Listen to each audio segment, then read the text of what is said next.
उत्तराखंड में आगामी चारधाम यात्रा को लेकर जोरों पर तैयारियां। यात्रा से संबंधित सभी व्यवस्थाओं को लेकर सीएम धामी ने अधिकारियों के साथ की बैठक में व्यवस्थाएं दुरुस्त करने के दिए निर्देश। चारधाम यात्रा को लेकर हुई बैठक में सीएम धामी ने दिए अधिकारियों को सख्त निर्देश। पिछले साल की यात्रा में आई चुनौतियों को ध्यान में रखकर तैयारियों करने का निर्देश। देहरादून सचिवालय में आयोजित हुई अहम बैठक में सीएम धामी ने उत्तराखंड में डेस्टिनेशन वेडिंग को बढ़ावा देने के लिए अधिकारियों को दिए निर्देश। त्रियुगी नारायण में सड़क कनेक्टिविटी सुधारने और हेलीपैड बनाने की कही बात। आगामी 30 अप्रैल से शुरू होने जा रही चारधाम यात्रा में ग्रीन कार्ड को किया गया जरूरी। ग्रीन कार्ड के जरिए किया जाएगा गाड़ियों का फिटनेस चेक। उधम सिंह नगर में बीजेपी ने की जिला अध्यक्ष की घोषणा। कमल जिंदल को फिर से सौंपा गया जिला अध्यक्ष का जिम्मा। 2025 की केदारनाथ यात्रा को सुरक्षित और व्यवस्थित बनाने के लिए प्रदेश के दुग्ध विकास और पशुपालन मंत्री सौरभ बहुगुणा ने ऊखीमठ में की समीक्षा बैठक में अधिकारियों, होटल संचालकों और स्थानीय व्यापारियों से यात्रा की तैयारियों पर की गई चर्चा। भारतीय जनता पार्टी ने टिहरी में किया बड़ा बदलाव। उदय रावत को किया गया नया जिला अध्यक्ष नियुक्त। पार्टी कार्यकर्ताओं ने दी बधाई। मसूरी में तिब्बती समुदाय के लोगों ने किया चीन के खिलाफ प्रदर्शन। तिब्बत की आजादी की मांग की। नई टिहरी के कलेक्ट्रेट सभागार में डीएम मयूर दीक्षित की अध्यक्षता में किया गया जनता दरबार का आयोजन। लोगों की सुनी समस्याएं, अधिकारियों को दिए जल्द निस्तारण के निर्देश। और देहरादून पुलिस को मिली बड़ी सफलता। 68 साल के सेवानिवृत्त बुजुर्ग की हत्या का किया खुलासा। हत्या में शामिल 2 आरोपियों को किया गया गिरफ्तार।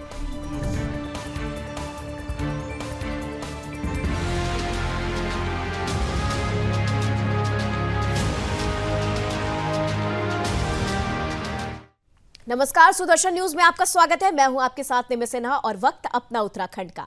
चलिए उत्तराखंड की खबरों पर नजर डाल रहे हैं। उत्तराखंड में आगामी चारधाम यात्रा शुरू होने से पहले यात्रा से संबंधित सभी व्यवस्थाओं को लेकर मुख्यमंत्री पुष्कर सिंह धामी ने अधिकारियों के साथ देहरादून सचिवालय में बैठक की, जहां सीएम धामी ने अधिकारियों को यात्रा को देखते हुए सड़क, पानी, बिजली, स्वास्थ्य सुविधाओं की समुचित व्यवस्था करने के निर्देश दिए। चारधाम यात्रा के दौरान ट्रैफिक और पार्किंग को लेकर उचित व्यवस्था किए जाने के निर्देश दिए गए हैं। सीएम धामी ने कहा है कि उत्तराखंड की चारधाम यात्रा पर देश और दुनिया की नजर बनी रहती है। यात्रा को सुगम और सुरक्षित बनाने के लिए हर स्तर पर काम किया जाना चाहिए। ये यात्रा राज्य की लाइफलाइन है और आर्थिकी का बड़ा जरिया भी है।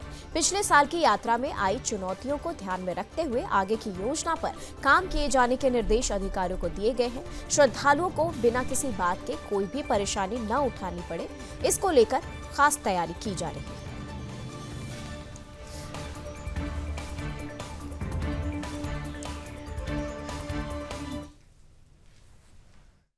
चारधाम यात्रा हमारे राज्य की आर्थिकी का और लोगों के व्यापार का, और मैं कहूँ तो चारधाम यात्रा उत्तराखंड राज्य के लिए लाइफलाइन है। ये यात्रा अच्छी हो, हर दृष्टि से जो आने वाले यात्री हैं, श्रद्धालु हैं, उनको भी कम से कम परेशानियों का सामना करना पड़े। पिछले सालों के जो अनुभव रहे हैं उसके आधार पर आज समीक्षा की गई है, क्योंकि पूरे देश के श्रद्धालु चारधाम यात्रा में आते हैं। उनकी यात्रा सुरक्षित भी हो और जो यात्रा में जरूरी अवस्थापनाएं हैं, अन्य सुविधाएं हैं, वो सब ठीक प्रकार से बने, यातायात ठीक से चले, जाम की स्थिति न बने, पेयजल की व्यवस्था ठीक रहे, सफाई की व्यवस्था और प्लास्टिक मुक्त ग्रीन गेम्स जो हमने यहाँ पर आयोजित किए थे, उसकी थीम थी राष्ट्रीय खेलों। उसी के आधार पर ग्रीन हमारी जो पर्यटन को बढ़ावा देने के उद्देश्य से इस बार यात्रा में इस प्रकार का एक अभियान चलाकर उसको भी अच्छा किया जाएगा। सभी विभागों के साथ यात्रा की तैयारियां आज उसकी समीक्षा की गई है और अब ये लगातार हमारे सभी जिलाधिकारी और सभी विभागों के लोग लगातार यात्रा को सुचारू रूप से चलाने के लिए निरंतर इसमें अनवरत रूप से समीक्षा करते रहेंगे और तैयारियां करते रहेंगे। सड़कों की व्यवस्था अच्छी करनी है तो उसके लिए भी जो है, और अत्यधिक यात्री जब आ जाएंगे तो किस प्रकार से रूट प्लान रहेगा, किस प्रकार से कहीं यात्रा को अगर रोकना भी है, अगर ज़्यादा हो जाएंगे तो उसको भी जो है व्यवस्थित तरीके से कि ऐसे स्थानों पर लोग रुकें जहाँ पर उनको आसानी से होटल इत्यादि मिल जाए, पार्किंग की व्यवस्था मिल जाए। तो सभी पहलुओं पर आज विस्तार से चर्चा हुई है और यात्रा प्रारंभ होने से पहले हम लोग और भी जो है इसकी प्रकार की समीक्षा करेंगे।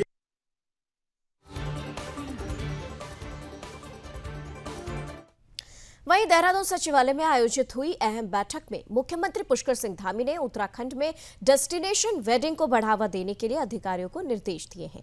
उन्होंने त्रियुगी नारायण में सड़क कनेक्टिविटी सुधारने और वहां हेलीपैड बनाने का आदेश जारी किया है। वहीं सीएम धामी ने कहा कि राज्य में नए डेस्टिनेशन वेडिंग स्थानों की पहचान की जाए और उनके विकास पर विशेष ध्यान दिया जाए। पीएम मोदी ने भी उत्तराखंड को डेस्टिनेशन वेडिंग के लिए प्राथमिकता देने का आह्वान किया है। सीएम का मानना है कि डेस्टिनेशन वेडिंग से राज्य की अर्थव्यवस्था को बढ़ावा मिलेगा, क्योंकि यहाँ का प्राकृतिक सौंदर्य और आधुनिक सुविधाएं इसे एक आकर्षक वेडिंग डेस्टिनेशन बनाती है।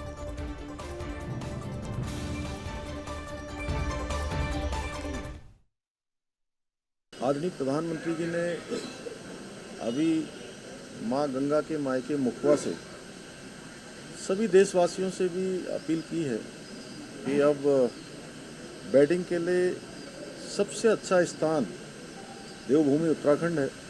तो उसके अनुरूप हम योजना बना रहे हैं कि हमारे यहाँ पर कुछ नए जोन, कुछ ऐसे स्थान जो हर दृष्टि से ठीक हों, वहाँ पर वेडिंग डेस्टिनेशन को और डेवलप किया जाए, वहाँ इंफ्रास्ट्रक्चर मजबूत किया जाए, लोगों को लाएंगे। और जो वेडिंग इवेंट्स करते हैं उनके साथ भी यहाँ हम लोग बैठक करेंगे, जिससे कि वो आगे जो है हमारे यहाँ जिस प्रकार का एक अच्छा लोगों के लिए अच्छा पर्यावरण है, अच्छा यहाँ का मौसम है, सुनहरी धूप हमेशा रहती है, तो उन सब में जो सबसे उपयुक्त स्थान पाए जाएं वहाँ पर हम इस प्रकार की इंफ्रास्ट्रक्चर को मजबूत करने के साथ ही वेडिंग हमारे यहाँ पर लोग करें, उसके लिए सब व्यवस्थाएं कर रहे हैं। और चलिए इसी के साथ आपको सीएम योगी आदित्यनाथ को दिखाते हैं, जहां पर वो स्मार्ट सिटी का उद्घाटन, स्मार्ट सिटी हॉस्पिटल का उद्घाटन करते नजर आ रहे हैं। और देखिए, आपको बता दें, स्मार्ट सिटी में आधुनिक अस्पताल को लेकर ये उद्घाटन किया जा रहा है। उत्तर प्रदेश के सीएम योगी आदित्यनाथ उन्नत चिकित्सा सेवा के लिए स्मार्ट सिटी हॉस्पिटल का उद्घाटन करते नजर आ रहे हैं। वहीं स्मार्ट सिटी हॉस्पिटल और सेंटर का उद्घाटन किया गया है। आपको बता दें, स्मार्ट सिटी में आधुनिक अस्पताल का ये शुभारंभ किया गया है। स्मार्ट सिटी हॉस्पिटल का उद्घाटन सीएम योगी आदित्यनाथ करने पहुंचे, जहां पर उन्होंने हॉस्पिटल के अधिकारियों से बातचीत भी की। सुविधाओं को लेकर के स्मार्ट सिटी हॉस्पिटल और सेंटर का उद्घाटन किया गया है, ताकि मरीजों को किसी भी तरीके की परेशानी ना हो और आधुनिकता के साथ उनका इलाज किया जा सके।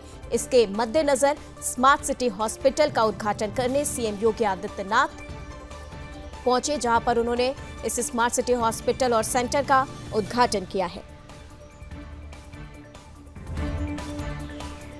और आपको बता दें, हॉस्पिटल परिसर का निरीक्षण करते सीएम योगी आदित्यनाथ नजर आ रहे हैं, जहां पर उन्होंने पहले स्मार्ट सिटी हॉस्पिटल और सेंटर का उद्घाटन किया। उसके बाद उन्होंने सभी कक्ष, सभी डिपार्टमेंट में घूमकर निरीक्षण किया है।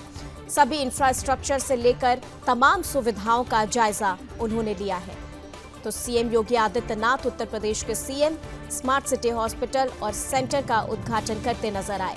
अधिकारियों के साथ उन्होंने पूरे हॉस्पिटल परिसर का जायजा लिया। तमाम सुविधाएं और इंफ्रास्ट्रक्चर को देखते हुए उन्होंने स्मार्ट सिटी हॉस्पिटल का उद्घाटन किया है। लोगों को उन्नत चिकित्सा सुविधा मिल पाए, इसको लेकर स्मार्ट सिटी हॉस्पिटल का उद्घाटन आज सीएम योगी आदित्यनाथ ने किया है।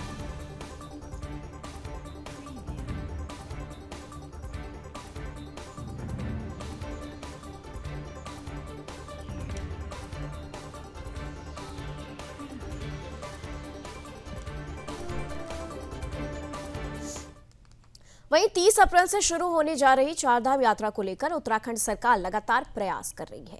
यात्रा को सुगम बनाने के लिए हर संभव प्रयास किए जा रहे हैं। इसी बीच यात्रा के लिए अब ग्रीन कार्ड भी जरूरी कर दिया गया है। मामले को लेकर देहरादून आरटीओ सुनील शर्मा ने बताया कि ग्रीन कार्ड एक फिटनेस सर्टिफिकेट है, जिसे वाहन की फिटनेस पूरी तरह से जांचने के बाद ही जारी किया जाएगा।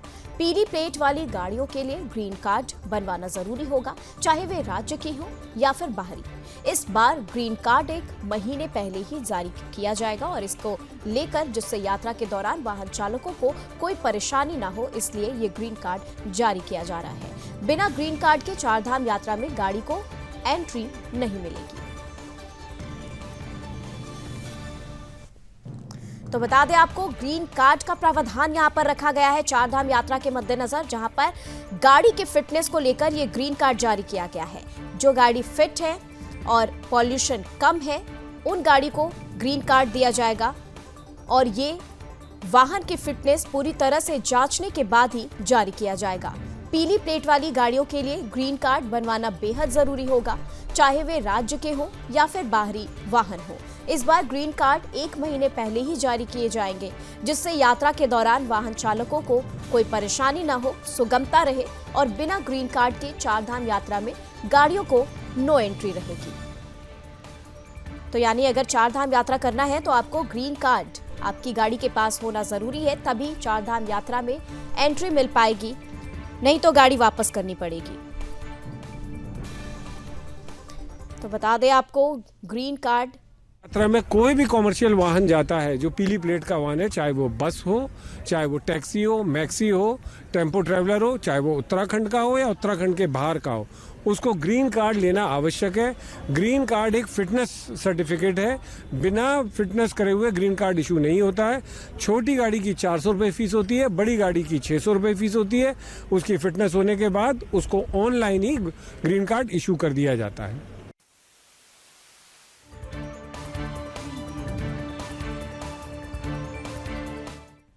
वहीं उत्तराखंड प्रदेश नेतृत्व ने सभी जिलों में पार्टी के जिला अध्यक्षों का ऐलान कर दिया है। उधम सिंह नगर में भी भारतीय जनता पार्टी ने जिला अध्यक्ष की घोषणा करते हुए फिर से कमल जिंदल को जिला अध्यक्ष बनाया है। बीजेपी के जिला कार्यालय पर आयोजित कार्यक्रम में जिला चुनाव अधिकारी कैलाश शर्मा ने पार्टी संगठन की चुनाव प्रक्रिया का जिक्र करते हुए कमल जिंदल को बीजेपी जिला अध्यक्ष पद पर दोबारा नियुक्ति करने की घोषणा की है। कमल जिंदल मौजूदा समय में भी उधम सिंह नगर से बीजेपी के जिला अध्यक्ष हैं। बीजेपी जिला अध्यक्ष कमल जिंदल के कार्यकाल में बीजेपी ने विधानसभा नगर निकाय चुनाव में जबरदस्त प्रदर्शन किया था। इसी के चलते पार्टी ने कमल जिंदल पर दोबारा भरोसा जताया है, उन्हें जिला अध्यक्ष बनाया है। आयोजित कार्यक्रम में बीजेपी कार्यकर्ताओं ने कमल जिंदल का जोरदार स्वागत कर बधाई दी है। इसके साथ ही नवनियुक्त जिला अध्यक्ष कमल जिंदल ने भी पार्टी हाईकमान का आभार व्यक्त करते हुए कहा कि वो अपने दायित्वों का पूरी निष्ठा और ईमानदारी से पालन कर पार्टी को मजबूत बनाएंगे।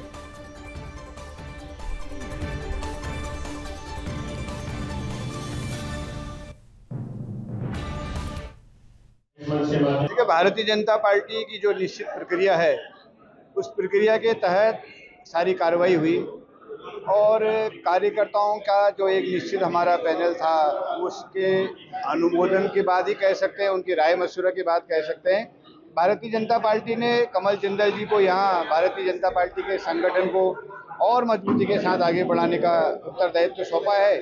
और ये संगठन का सर्वसम्मति निर्णय है, बूथ से लेकर प्रांत तक का ये निर्णय है और ये सारे कार्यकर्ताओं को स्वीकार है। माननीय पार्टी के प्रदेश अध्यक्ष महेंद्र भट्ट जी, इस प्रदेश के यशस्वी मुख्यमंत्री आदरणीय धामी जी और हमारे संगठन के मुखिया महामंत्री संगठन अजय जी का हार्दिक धन्यवाद करता हूं और उन्हें विश्वास दिलाता हूं कि जिस विश्वास के साथ उन्होंने मुझे फिर से जिम्मेदारी दी है, आगामी पंचायत चुनाव में और 2027 के चुनाव में भारतीय जनता पार्टी 5 विधानसभा जीतेगी, सहकारिता के चुनाव, पंचायत के चुनाव सब भारतीय जनता पार्टी जीतेगी और इस जिले को अजय भारतीय जनता पार्टी बनाएंगे। मैं इसी लक्ष्य पे काम करूँगा। संगठन पर्व के अंतर्गत 2025 की केदारनाथ यात्रा को सुरक्षित और व्यवस्थित बनाने के लिए प्रदेश के दुग्ध विकास और पशुपालन मंत्री सौरभ बहुगुणा ने ऊखीमठ में एक महत्वपूर्ण समीक्षा बैठक की।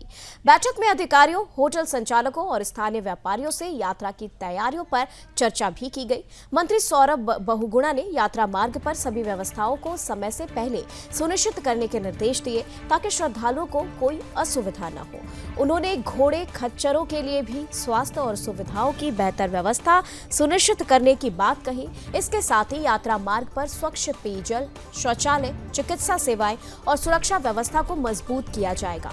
रुद्रप्रयाग जिलाधिकारी ने यात्रा मार्ग को सुगम बनाने के लिए नई व्यवस्थाओं का जिक्र किया और स्थानीय व्यापारियों से जुड़ी सुविधाओं पर भी चर्चा की है। बैठक में सभी ने प्रधानमंत्री नरेंद्र मोदी और मुख्यमंत्री पुष्कर सिंह धामी का आभार व्यक्त किया, जिन्होंने केदारनाथ में रोपवे परियोजना की शुरुआत की है। तो बता दें आपको, ऊखीमठ से ये खबर आपको पहुंचा रहे हैं, जहां पर ऊखीमठ में अब मंत्री सौरभ बहुगुणा ने यात्रा मार्ग पर सभी व्यवस्थाओं को समय से पहले सुनिश्चित करने के निर्देश दिए हैं ताकि श्रद्धालुओं को किसी तरीके की असुविधा ना हो।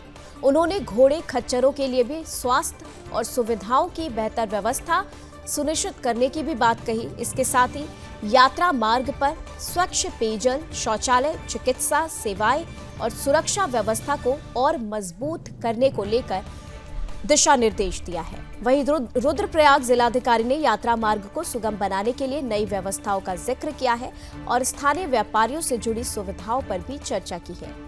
बैठक में सभी ने प्रधानमंत्री मोदी और मुख्यमंत्री धामी का आभार व्यक्त किया, जिन्होंने केदारनाथ में रोपवे परियोजना की शुरुआत की है।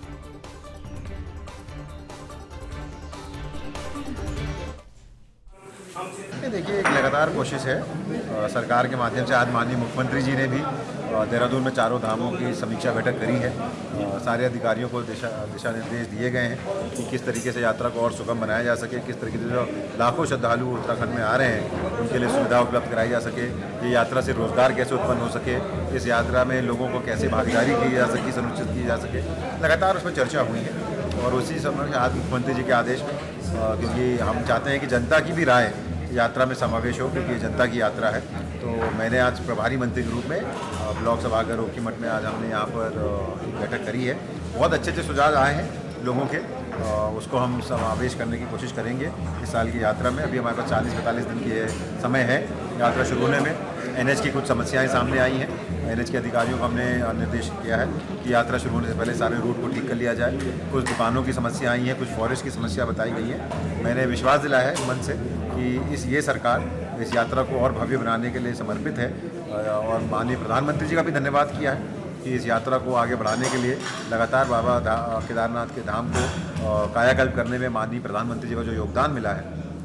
केंद्र सरकार से हमको रोपवे का जो प्रपोजल सैंक्शन मिली है, उसके लिए मैं केंद्र सरकार और प्रधानमंत्री का धन्यवाद करता हूं और यहाँ की जनता को, देवतुल्य जनता को विश्वास दिलाता हूं कि इस बार यात्रा और सुगम होगी और वहीं भारतीय जनता पार्टी ने टिहरी में एक बड़ा संगठनात्मक बदलाव करते हुए उदय राउत को नया जिला अध्यक्ष नियुक्त किया है। उदय राउत का राजनीतिक जीवन विद्यार्थी परिषद से शुरू हुआ था, जहां उन्होंने छात्र राजनीति में अपनी सक्रिय भूमिका निभाई। बीजेपी में शामिल होने के बाद उन्होंने कई महत्वपूर्ण पदों पर काम किया, जिनमें मंडल अध्यक्ष और जिला महामंत्री भी शामिल हैं। रावत की संगठनात्मक क्षमता और नेतृत्व कौशल के कारण उन्हें ये जिम्मेदारी दी गई है। उनकी नियुक्ति के बाद पार्टी कार्यकर्ताओं में खुशी का माहौल है और कार्यकर्ताओं ने उन्हें बधाई देने के लिए पार्टी कार्यालय में मिठाइयां भी बांटी। नए जिला अध्यक्ष उदय राउत ने कहा कि वो पार्टी की नीतियों और प्रधानमंत्री मोदी के सबका साथ सबका विकास के संकल्प को आगे बढ़ाने का काम करेंगे। उन्होंने कार्यकर्ताओं से एकजुट होकर संगठन को और मजबूत करने का आह्वान किया और जनता से जुड़कर उनकी समस्याओं का समाधान निकालने का भी संकल्प लिया है।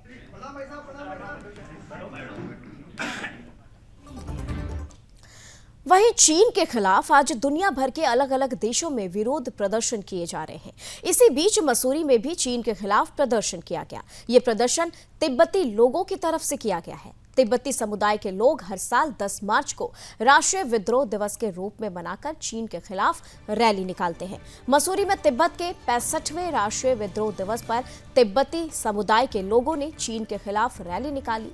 मसूरी हैप्पी वैली से शुरू हुई रैली में तिब्बती समुदाय के लोगों ने भाग लेकर तिब्बत की आजादी की मांग की।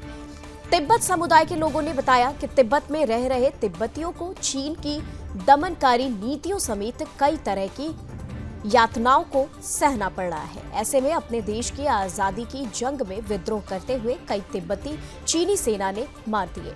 आज उन बलिदानियों को भी तिब्बती समुदाय याद कर रहे हैं।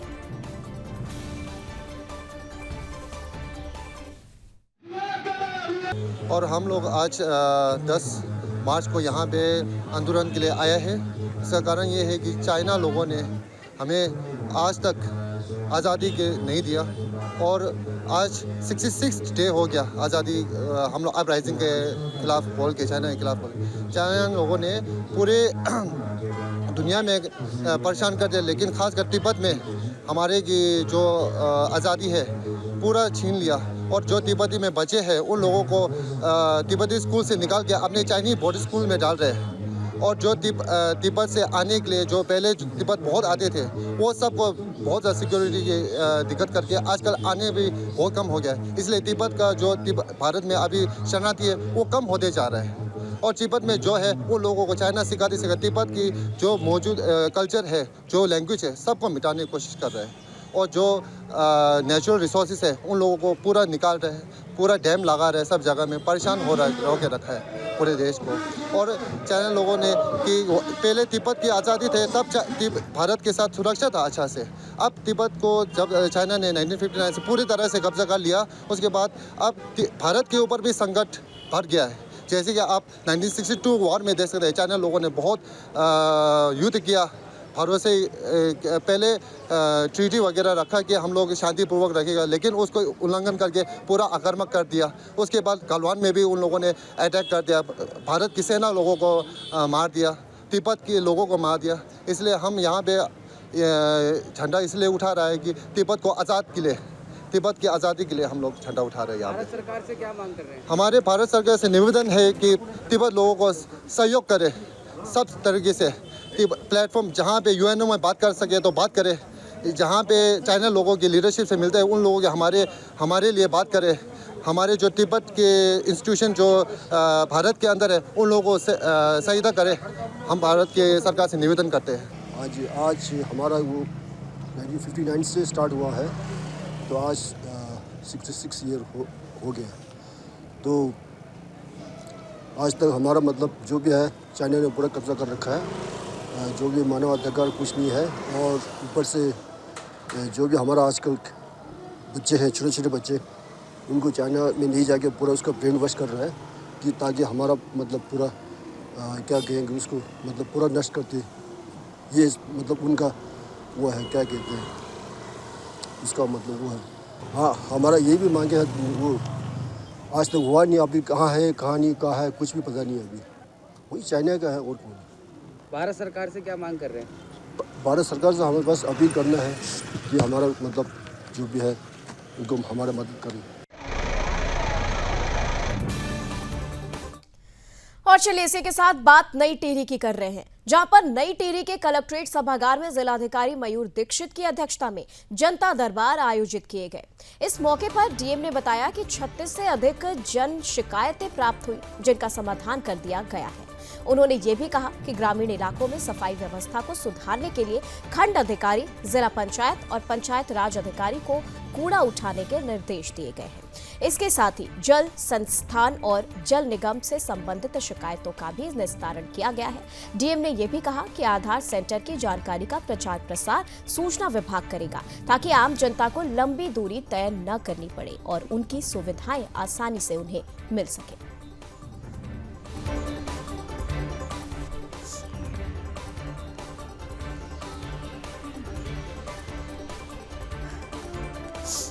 तो बता दें 36 शिकायतें प्राप्त हुई हैं, जिसमें अधिकतर का हमने निस्तारण कर दिया है। उसके अतिरिक्त ग्रामीण क्षेत्रों में साफ सफाई को लेकर समस्त खंड विकास अधिकारियों को, जिला पंचायत को और पंचायती राज अधिकारियों को बताया गया है कि समस्त गांव से लगातार कचरा उठे और उस कचरे का जिला पंचायत कॉम्प्रेक्टर से निस्तारण हो।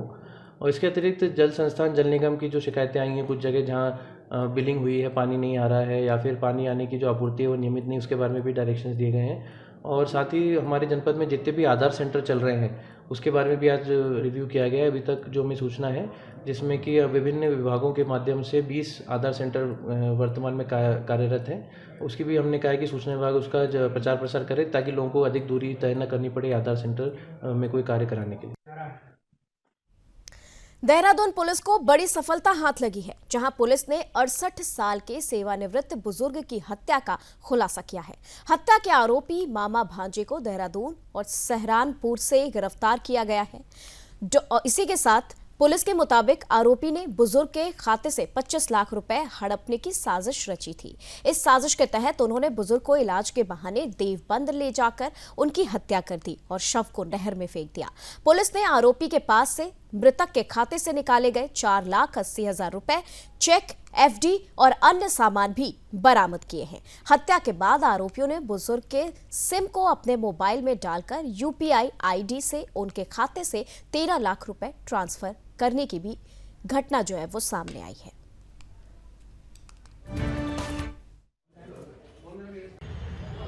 संजय जी हैं जो लखनऊ के निवासी, इनके द्वारा अपने चाचा की गुमशुदगी के संबंध में थाना रायपुर पर एक प्रार्थना पत्र दिया गया था और इस प्रार्थना पत्र में उनके द्वारा बताया गया कि उनके जो चाचा जी उनका कोई कहीं उन्होंने शादी वगैरह नहीं करी, रिटायर हो चुके हैं और अकेले यहाँ पर किराए पर रायपुर क्षेत्र में रहते थे और कभी कभार महीने में उनकी 15 दिन में उनसे उनकी कभी वार्ता हो जाती थी और चूंकि वो कैंसर से पीड़ित थे, उनका इलाज चल रहा था, अपना खुद भी दिखवा रहे थे, इस कारण वो धार्मिक क्रियाकलापों में कभी प्रयागराज कभी अन्य जगह चले आते थे। इस आधार पर उन्हें एक शिकायत बताई और इसके बाद उनको इस पर गुमशुदगी जब दर्ज की गई थी तो उनकी जब कॉल डिटेल वगैरह चेक की गई और अन्य चीज़ों की जानकारी की गई तो पता चला कि उनके टच में एक वहाँ जहाँ पर किराए पर रहते थे उनसे फेमिलियर होकर एक व्यक्ति जो ई रिक्शा का काम करता था, जो उनको दवा और मेडिसिन के लिए भी कहीं ले आता था, इलाज के लिए भी ले आता था और उनके अन्य घरेलू कामों में भी हाथ बटाता था।